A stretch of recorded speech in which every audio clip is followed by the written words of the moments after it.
Entergy provides much more than power.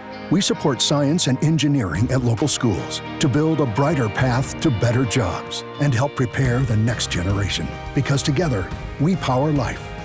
Entergy. Additional support provided by the Fred B. and Ruth B. Ziegler Foundation and the Ziegler Art Museum located in Jennings City Hall. The museum focuses on emerging Louisiana artists and is an historical and cultural center for Southwest Louisiana. And the Foundation for Excellence in Louisiana Public Broadcasting, with support from viewers like you.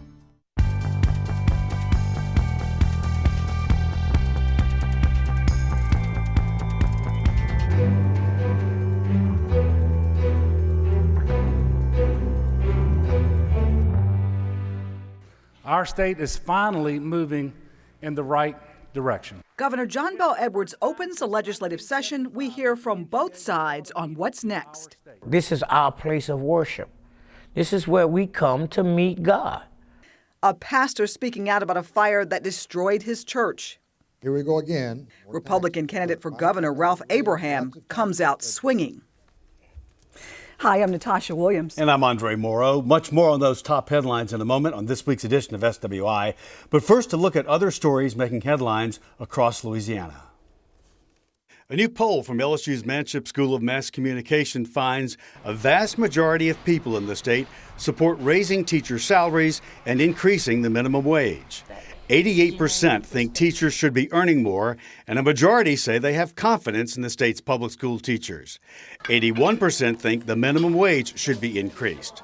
Governor John Bel Edwards this week outlined his legislative agenda, which includes a $1,000 pay raise for teachers and a $9 minimum wage.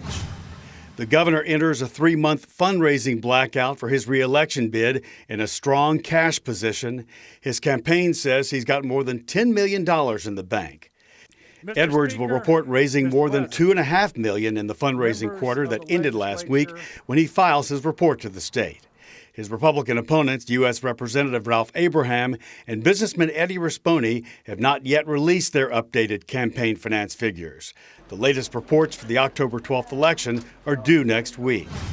Louisiana's Ag Commissioner has drawn his first announced challenger for the fall election, an opponent slamming his management of medical marijuana. Charlie Greer lost the race against Republican Commissioner Mike Strain 4 years ago and announced this week he'll try again. Greer is a Democrat from Natchitoches Parish and a farmer. He worked for the Department of Agriculture for 20 years before retiring in 2013. Louisiana's tax collections from internet sales is growing, even though the system still involves out-of-state retailers voluntarily remitting taxes for online product sales. The State Revenue Department says it received $740,000 in sales tax collections from large out-of-state companies for online sales from July to September. That doubled to $1.4 million during the October to December quarter.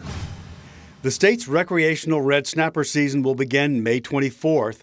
The Louisiana Wildlife and Fisheries Commission says the season will run on weekends only and will last until the total catch approaches or reaches the state's allotment of more than 816,000 pounds for private anglers.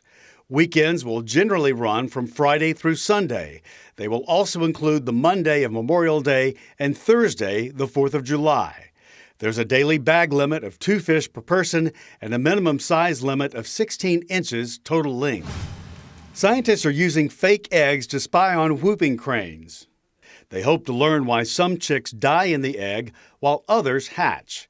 Data gathered by the spy eggs could help biologists in Louisiana and Canada preserve the endangered birds, which were on the brink of extinction 70 years ago. The Calgary Zoo is lending 8 of the spy eggs to researchers here.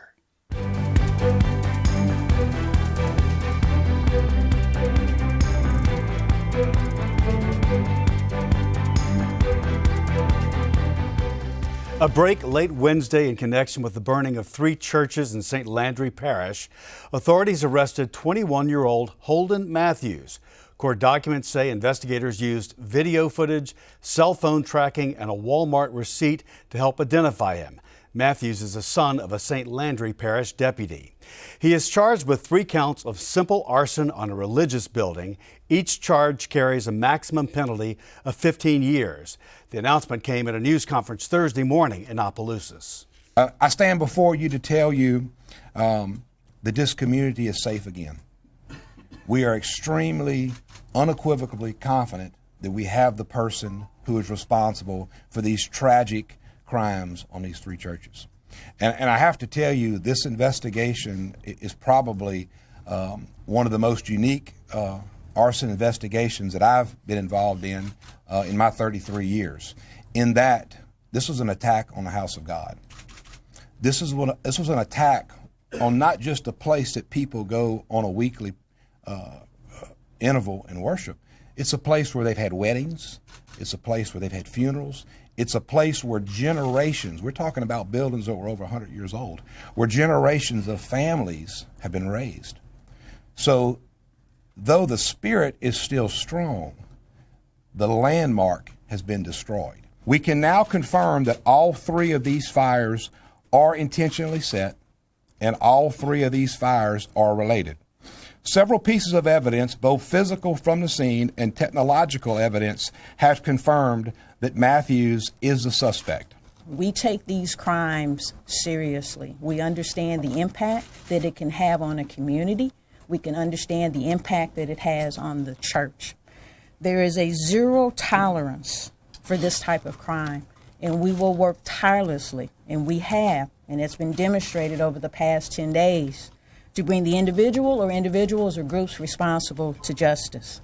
To me, priority 1 in this investigation for me, and I understood what my role was to get the community together.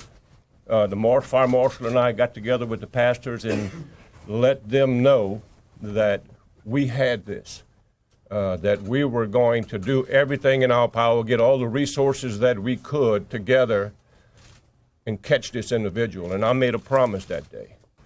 But my goal and my job was to ensure the safety of other churches in the rural areas of the parish. I think we have like 150 plus, maybe 170 other churches in St. Landry Parish, in the rural areas of the parish. And we attempted to identify the most vulnerable churches, those in the areas that could possibly be set fire again. I dedicated overtime. I called my chief financial officer and said, do what it takes, the patrol supervisor, do what it takes, assign guys out there, make sure that we're out and patrolling, and I want deputies guarding these churches. The shock and sadness of the burnings has captured the attention of much of the nation. We went to St. Landry this week to visit with the pastor of one of the churches burned. Our church was dedicated to God for the service of his people. This is our place of worship. This is where we come to meet God. We met with Pastor Gerald Toussaint inside Morning Star Missionary Baptist Church. Toussaint is pastor here at Morning Star and at Mount Pleasant Baptist Church. Mount Pleasant was the 3rd church burned in 10 days from March 26th to April 4th. This brick facade and part of the charred steeple is about all that is left of the 145-year-old church. For now, both congregations are worshiping together at Morning Star. State Fire Marshal Butch Browning became the lead investigator of the case, working with local officials plus the FBI and ATF. ATF set up a temporary headquarters in the parking lot of Mount Pleasant Baptist. In all, more than 100 criminal investigators worked at the scenes, along with more than 150 investigators across the country. The motive is still under investigation, but Browning says the suspect may have been influenced by black metal music, which has been associated with church burnings in the past. Black metal is an aggressive, fast-tempo, heavily distorted subgenre of heavy metal music with origins in Scandinavia. In the early 1990s, a rash of church arsons in Norway by fans of the music took place. Leaders of the movement described the acts as a protest against Christianity. The governor attended Thursday's news conference and plans to return to Opelousas this weekend to speak at Little Zion Baptist Church. He opened his address to the legislature Monday, talking about the fires. Churches are sacred places, and no one should fear for their safety in their house of worship, and no one should be concerned that their house of worship will be destroyed. Does this put fear in your hearts? Not mine, because God has not given us the spirit of fear, but a strong mind. So even though there's a person out there that could probably do me bodily harm, here's what the scripture says. Why fear man who can only destroy the body, and not fear God who can destroy the body and the soul in hell? The first fire was at St. Mary Baptist Church in Port Barre, destroyed on the morning of March 26th. 10 miles down the road, a week later, on April 2nd, Greater Union Baptist in Opelousas went up in flames, and 2 days later on the 4th, Mount Pleasant, just south of Opelousas, burned.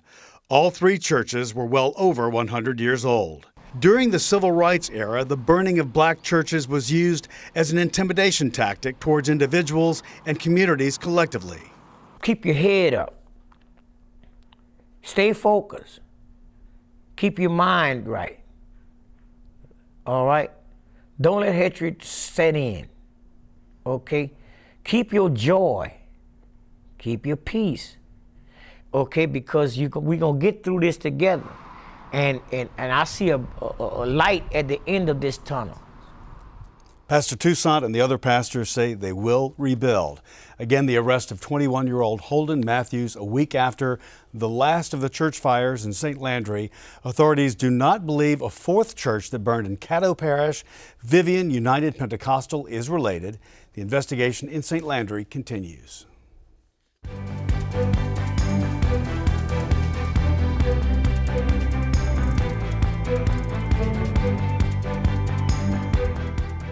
Louisiana lawmakers returned to the Capitol Monday, kicking off their regular legislative session. With more than 800 bills filed before that session, lawmakers are set to debate or downright argue over taxes, pay raises for teachers, abortion, the death penalty, gender rights, marijuana, and even milk, all before adjourning on June 6th. This session playing out just before the fall election, a few months away. Our state is finally moving in the right direction. Louisiana's Democratic governor opens up the 2019 legislative session with a message of budget bliss. What was once a $2 billion budget deficit is now a surplus that will lay a foundation for us to continue to move the state forward. The governor telling lawmakers the budget crisis that has held the state hostage for years is finally over. Funding for higher education is stable, TOPS is fully funded, and health care services aren't on the chopping block. Together, through partnership rather than partisanship, we restored fiscal stability and responsibility and put an end to the greatest budget crisis in our state's history. But some of those on the opposite side of the aisle don't share the governor's optimism. I would love for everything to be that well in our economy. We've lost tens of thousands of jobs due to oil and gas industry leaving here because of our business environment is not friendly like it once was. Dodie Horton represents District 9 in Bossier Parish. She's supporting a bill to fight Medicaid fraud. Medicaid fraud is out of this roof. I'm carrying a bill to try to address that, to close the loophole that's been created, so to save millions of dollars that we'll never get back. I stand here and make the case for why we should increase the minimum wage. State Representative Ted James stands with the governor, supporting his call for a pathway out of poverty, a higher minimum wage.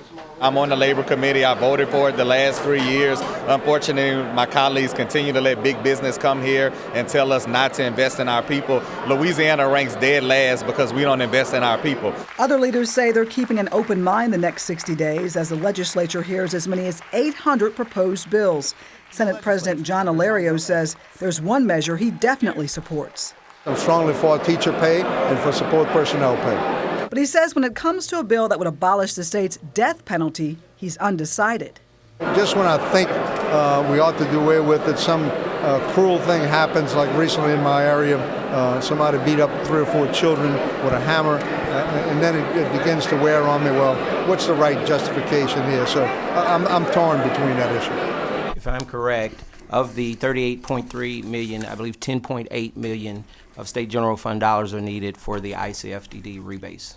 Many lawmakers may be keeping a close eye on their home districts as well as the session, with elections in the fall and 144 seats in the Republican majority House and Senate up for grabs, and the governor, a Democrat, the only one in the Deep South, also seeking re-election. We just need to come together, put our people first, and believe that God wants to bless Louisiana. Senator Gerald Long says he'll be pushing for money to improve the state's infrastructure. We need to start seriously addressing the issue of highways and bridges. What that does, when we make a statement that bridges and highways aren't important, it has a rippling effect. Representative Steve Carter is supporting a new gas bill specifically for roads and bridges. I had a gas tax two years ago. This gas tax is going to be phased in. It takes a number of the dollars out of DOT's operating budget right now and puts it into what we call a sub-fund. And this sub-fund is only to be used for roads, bridges, preservation, etc. It cannot be used for any salaries, any benefits, or anything else. Carter says finding money to address the infrastructure issue is essential. We have $15 or $16 billion backlog on infrastructure problems around this state, not just from bridges, but from roads and repairs, et cetera, et cetera.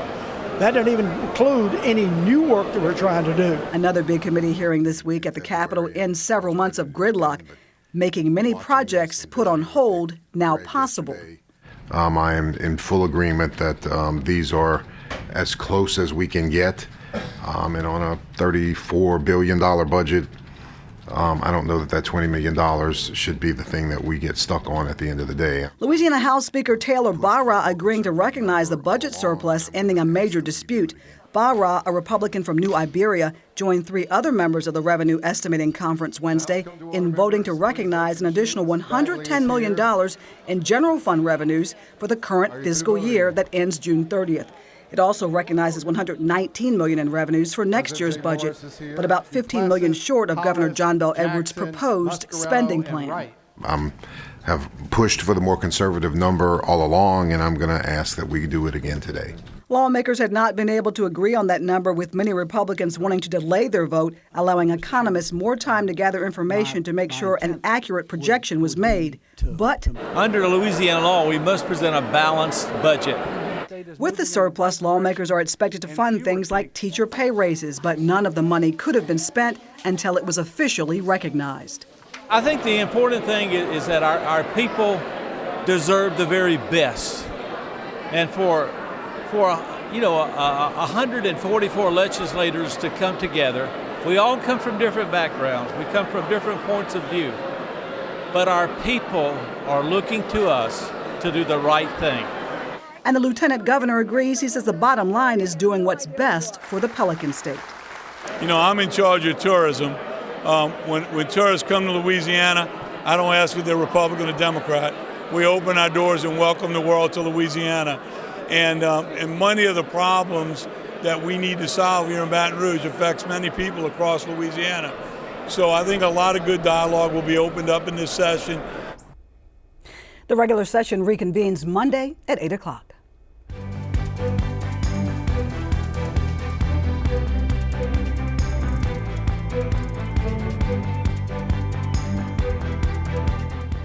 Governor John Bel Edwards and Congressman Ralph Abraham answered questions at the Public Affairs Research Council Conference Candidate Forum this week. The other candidate for governor, Eddie Rispone, did not take part. Both told the audience how they would work to fix the state's crumbling infrastructure. It is an absolute fact. The gas tax is 16 pennies today. It was 16 pennies 30 years ago. And so the inflation has eroded the purchasing power to 7.5 cents. And you just simply can't do anything today with the same money that you had 30 years ago. And so it just doesn't work. And we have to have a very robust discussion about that as we move forward. We also have the third oldest gas tax in the country now. Our neighbors in Alabama and Arkansas recently increased theirs, and we also have one of the lowest in the country. But we're not going to sit idly by. We haven't done that since I've become governor to address infrastructure in Louisiana. One of the things that we make sure of is that we continue to move forward in a creative, innovative way And in fact, we've invested more than $2 billion in Louisiana on more than 1,000 projects that are benefiting 3,300 miles of roads. We do that by being innovative. So for the first time in our state's history, we're making making Garvey bonds available to us here in Louisiana, where 10% of the federal trust fund revenue has been bonded out for up to 12 years, so that we can have the revenue to do high-capacity projects. Here we go again, more taxes. Look, my opponent has raised lots of taxes, but none of that money has been devoted to roads. It's not a priority in this administration. And the questionnaire was right. We've got $13 billion in backlog in road and bridge projects, and it's going to require multiple tools to fix this. But it's going to take leadership, and it's going to take prioritizing the money.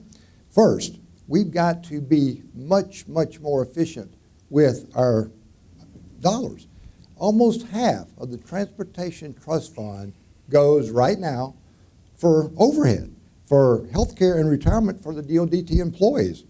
And if we move at least some of that to the general fund, instead of where it's at now, it will certainly free up a lot more of these dedicated funds. We've got to hold the DOT accountable. Next, we need to be more creative and flexible about how we get these dollars. Yeah, do we need to explore P3s, public-private partnership? You bet. Do we need to take auto license fines and DUIs and prioritize that toward roads and bridges? You bet we do. But none of these tools alone, and maybe not even together, are enough to solve this problem. This past August, the Bentley Hotel in Alexandria, usually known as Hotel Bentley, celebrated 110 years. It's on the National Register of Historic Places. It's undergone a number of renovations and transformations, and today stands as what is intended to be by the man who built it, a place. Step was then to purchase land here in central Louisiana and build what is the finest hotel this side of the Mississippi River. From the mosaic tile floor imported from Italy to all of the products, the horsehair plaster, the gold leafing. He was ambitious and wanted to build the finest hotel in order to, what we think, put that adjacent hotel out of business. The style of the hotel is called Beau Art, which means new art. It does resemble a little bit of the Renaissance Nuevo technique as well. So you'll see lots of fruit, you'll see lots of banners and scrolls. The Hotel Bentley was actually modeled after a property in Little Rock, Arkansas. The architect G.O.R. Mann was one of the world's top producers of luxury hotels. He was the architect for this project as well.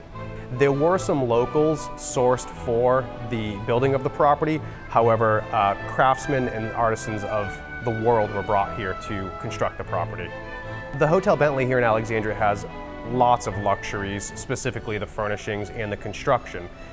Now, it has been restored to its original state and holds a preservation award here with the Central Louisiana Historical Society. You've got a lot of marble and hard surface in the lobby as well as the remainder of the property. Some interesting facts about the Hotel Bentley: when it was constructed and completed in 1908, it had its very own power plant in-house. Your city infrastructure wasn't 100% complete. It did have indoor, in-room plumbing, which was a very, very, very marvelous feat given the 1908 era. The colors that are in the lobby are not original to the 1908 construction. The dome is original, however, the painting inside is not original. That was painted by one of the previous ownerships. The Hotel Bentley was originally constructed with a flat 100 sleeping rooms. That was the 1908 era. In the 30s, early 40s, the hotel underwent a renovation which added the 5th through 8th floor portion, which is located on Jackson and 3rd Street. That brought the property up to an additional 200 rooms. 1941, 1942-ish, you had General Patton, Lieutenant Omar Bradley, Eisenhower, Second Lieutenant Henry Kissinger, who stayed here in the property and actually did some planning of the Louisiana maneuvers. Along with the historical figures, past and present, we've also had quite a few celebrities stay with us, including John Wayne, Roy Rogers, Faith Ford, and even Vanessa Williams.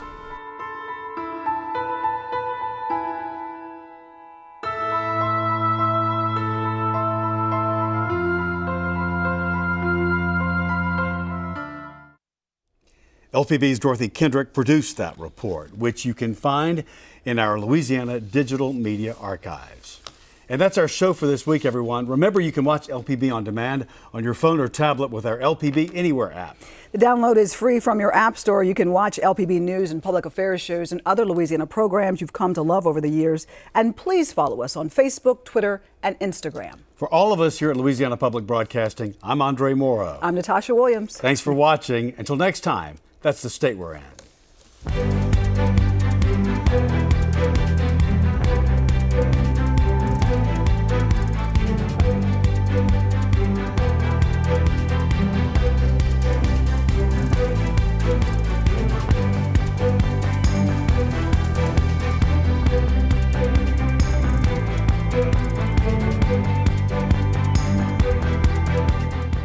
Support comes from Entergy provides much more than power. We support science and engineering at local schools to build a brighter path to better jobs and help prepare the next generation. Because together, we power life. Entergy. Additional support provided by the Fred B. and Ruth B. Ziegler Foundation and the Ziegler Art Museum located in Jennings City Hall.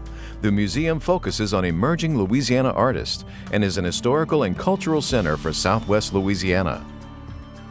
And the Foundation for Excellence in Louisiana Public Broadcasting, with support from viewers like you.